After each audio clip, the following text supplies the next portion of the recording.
So, but coming beyond that, going beyond that is the whole idea of the connectedness of everything, whether it's plant, whether it's human, whether it's vegetable, and this is a spiritual or esoteric principle going to the idea of a unified cosmos, that every single movement within the universe sort of sets a ripple effect, which involves the whole ecosystem, of which the human being is a part as well. And this is why things like racism, things like sexism, or kind of discrimination is just like from the person who perpetrates that sort of hurts themselves as well, because it seems to go in a circle, you know.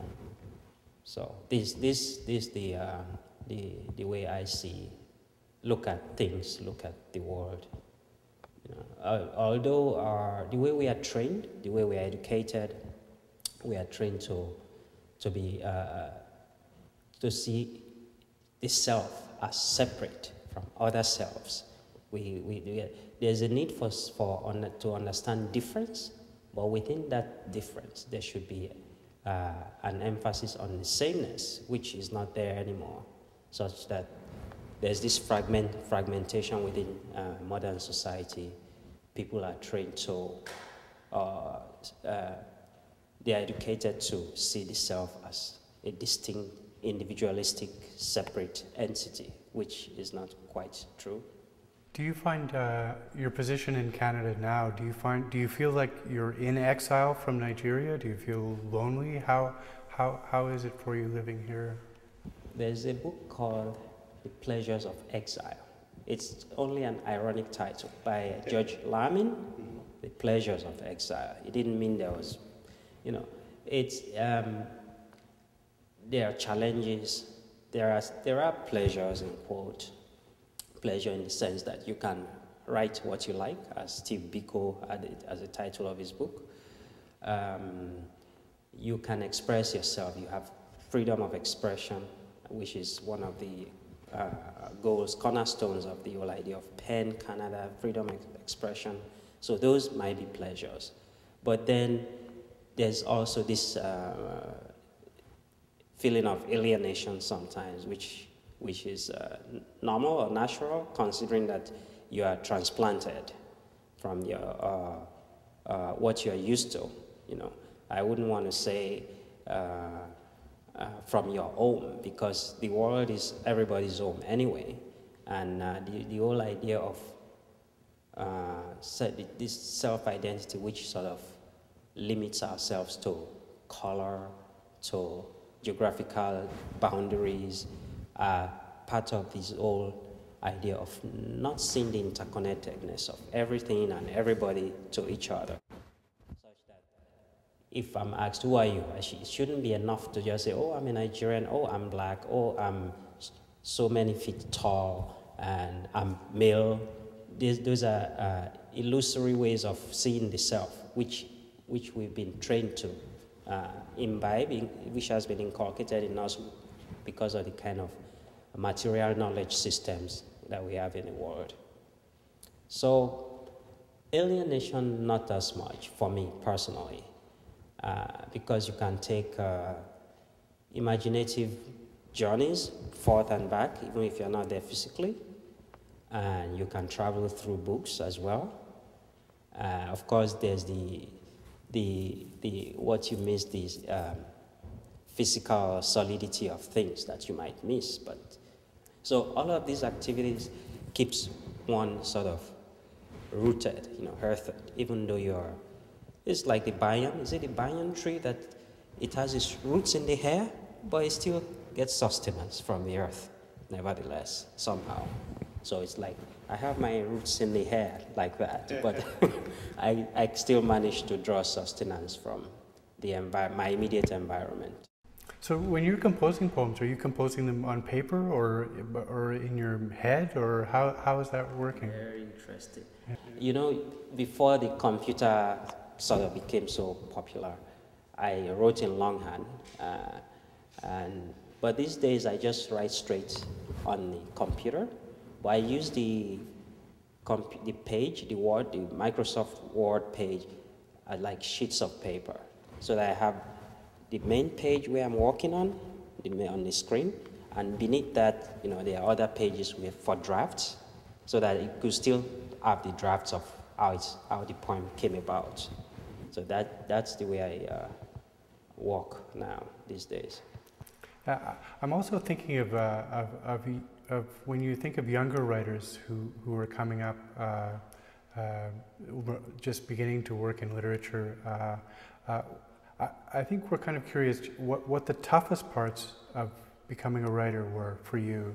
What were the hardest challenges that you had to surmount? Maybe I start from the challenges I did not have. You start writing as therapy, basically. You have thoughts that bother you, you had ideas that you needed to express, so you used poetry or story form as a kind of outlet. So, and in that sense, I wasn't conscious of, because I didn't know I was becoming a writer in that way. I was just fascinated with words. I was fascinated by poetry. I always had a book around me, a book of poems. So, but in more concrete terms, if we think of problems in the entire environment, Nigeria, probably it will be publishing, the possibility of bringing books out. It's still difficult to get a book out, because poetry is, it's more of a labor of love. It's not, you can't make a lot of money from it. So as such, publishers are a bit shy with poetry. And it's the queen of the arts, but it's a beggar queen. And most people don't read it because they think it's going to be difficult. But looking at the Canadian situation, it's ironic that this problem which I seem to have, I had coming up, sort of made you work harder. You honed your craft. You made sure you came out with your best.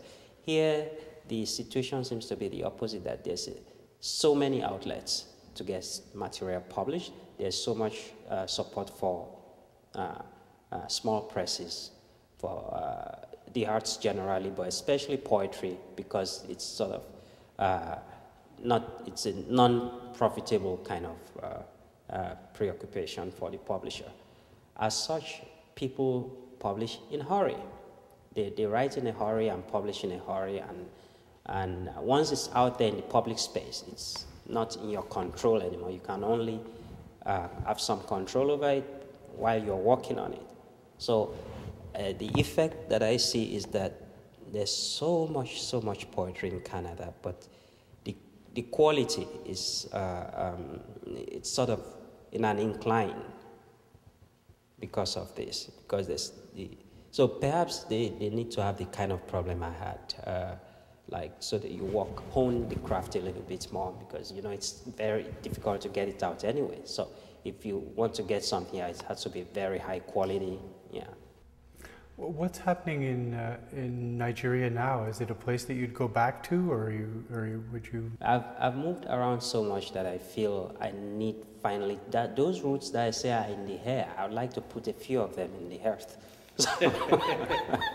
So, and I decide, okay, I'm going to put those roots down here, but the ones that are still in the air, they can walk like antennas towards Nigeria or Germany, because no matter how much ambivalent I am about Germany, I'm partly German in the sense that I learned the culture, I speak the language fluently, I studied the language for like 10 years up to the master's level.